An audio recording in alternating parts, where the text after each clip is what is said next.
అడిగి పెరిగి ఉంటుందా ఏమి లేని యాప్ చూసి అంతా తీసుకున్నా కానీ 2 నిమిషాలు క్లోజ్ చేసి థ్యాంక్ యూ అండి.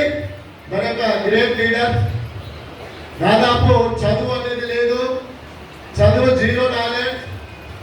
మరి కూరగాయలు అమ్ముతూ తక్కువ మీద అంచెల కూరగాయలు అమ్ముతూ ఒక గల్లీకి పోతే ఇంకొక గల్లీ తెలియదు, ఒక గల్లీ పోతే ఇంకొక గల్లీ తప్పిపోతుంది. అట్లాంటి వ్యక్తి మరి ఈరోజు ఇట్లాంటి మీడియా మనలాగా మీటింగ్ విని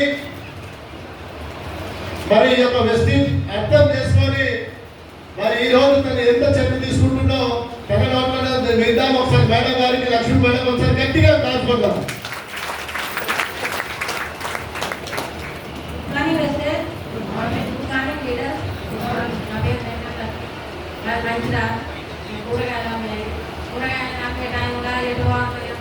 ఇక్కడ నుంచి బయటికి వెళ్ళలేదు నడుచుకున్నది, కానీ అసలు టైంలో కూడా ఏదో ఒక కష్టం అంటది కదా.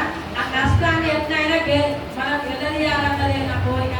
అసలు కోరికల నుండి బయటపడాలంటే కుమార్ సార్ జైలు చేసిండు, కుమార్ సార్ జైలు చేసిండు, Lakshmi madam, Ravi sir, MS sir, గురువు గారికి నా బాధాభివందనం.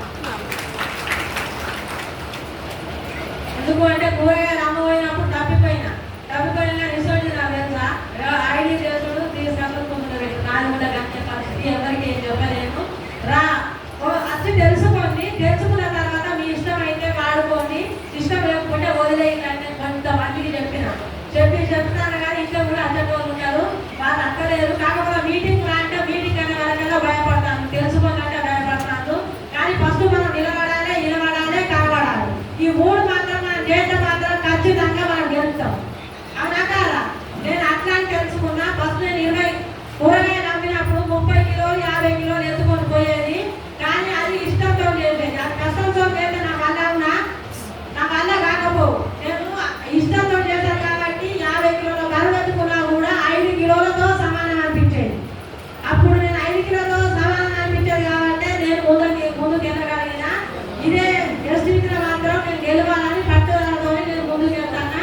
మనము మాత్రం చదువుకున్న వాళ్ళు బాగా మనకు తెలిసిన వాళ్ళు చేసుకోవచ్చు అని నేను చెప్తే ఎవరు కూడా నమ్ముతలేరు.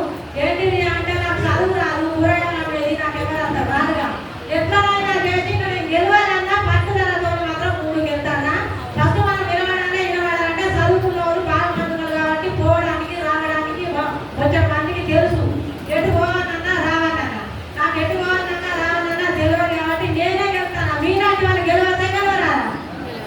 మరి అట్లాంటి వాళ్ళని నేనే గెలుస్తానా? మీరు గెలవచ్చని నేను తెలుసుకొని నేను ఫస్ట్ సెకండ్ చేసి 155, నా ఐఎస్ఎఫ్ 44,333. ఏదో ఒక గోల్ పెట్టుకోవాలి కదా, అవునా కదా? నా కింద డౌన్లైన్ తిరుపతి సారు, ఆ సుజన మేడం, మహేష్ సారు, వీళ్ళందరూ అత్తారు, కళ్యాణి, వీళ్ళందరూ అత్తారు కాబట్టి నాకు ఇంత మాత్రం ఉన్నది. వాళ్ళే రాకుండా నాకు ఉంటారా? అసోంటోళ్ళు కూడా వాళ్ళు కూడా లేవాలి, వాళ్ళు కూడా సెక్యూర్ తీసుకోవాలి. వాళ్ళకి ఏ సపోర్ట్ కావాలన్నా కానీ ఎప్పుడు ఏ టైం అన్నది కూడా నేను ఇస్తానని